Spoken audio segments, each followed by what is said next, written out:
So in your book, Drive, the lesson I think is that art and creativity aren't things we do to get a reward. They are their own reward.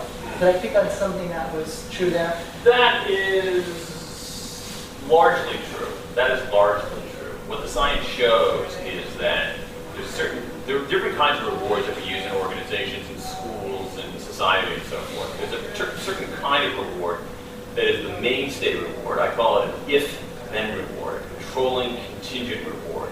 If you do this, then you get that. And what the science shows pretty clearly is that if-then rewards increase performance for more simple algorithmic routine kinds of tasks, but actually don't promote high performance for more complicated, complex, artistic kinds of tasks.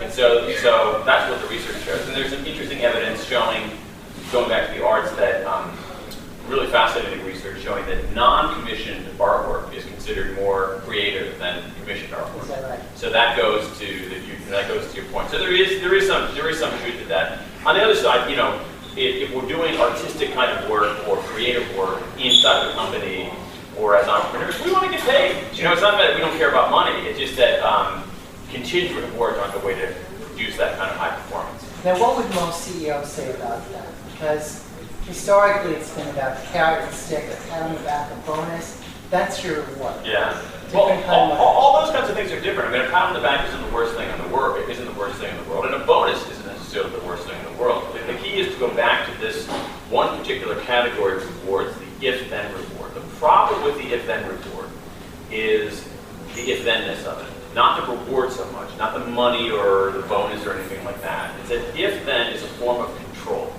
And people don't do their best conceptual, creative, artistic work under conditions of control. I would argue that, there is some evidence showing that if you control people, they'll do routine algorithmic work, turn the same screw the same way, add up columns of figures, stuff envelopes. They'll do that a little bit more efficiently.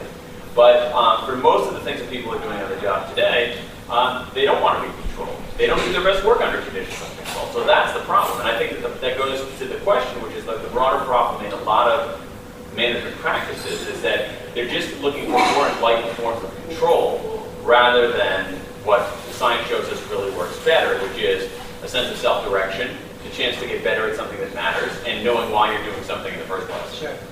So I know you've got a strong feeling about this. I think it was in your book, A Hole in the Mind. Why do companies need artists, painters, sculptors, designers? Why is that critical in business today? Well, it's critical for some very, very hard-hitting reasons. Certain kinds of abilities, we can think of them as metaphorically left-brain abilities. It's the same kind of algorithmic abilities we were talking about before. And when I say algorithmic abilities, let me just describe what I mean. Algorithm is a set of rules, it's a recipe. So basically, follow this set of steps, get the right answer. Follow this set of rules, get the correct answer. That kind of work right now isn't that valuable. That kind of work can be turned into software. That kind of work can be outsourced to low-wage locales.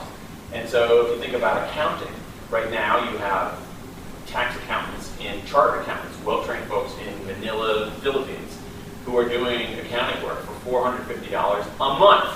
Meanwhile, you have technologies like TurboTax, a $39 download that is doing the work of certain kinds of left brain functions. And so what you need to be able to do today is, at an individual and also an organizational level, is work that's hard to outsource, hard to automate, and that gives the world something new. Sure. And that's what artists do, that's what designers do, that's what poets do, that's what painters do. They create something new, they create something that the world didn't know it was missing. They invent categories. That's really where the action is. Now, do we all have that capacity? And Sure. if we do, how do we get people to bring that aspect of themselves to their jobs? Well, it's a great question. We all have that capacity to some extent. To me, I look at it like a literacy. We want people to be literate in something like design. We want people to be literate in the arts. In the same way that people are literate in reading and writing or numerate in mathematics. Now, if everybody is numerate, being numerate in mathematics doesn't mean you're going to be an astrophysicist. Being literate doesn't mean you're going to be a great novelist. But no one would ever say, except for very, very small exceptions, oh, no, he just doesn't have the capacity to be numerate. She just doesn't have the capacity to be literate. It's part of who we are. So I think all of us can foster that kind of more artistic, design-oriented, empathic, big picture, inventive kind of literacy. And my experience has been that when those kinds of abilities are called out of hiding, many people, not all, but many people find they're actually not bad at some of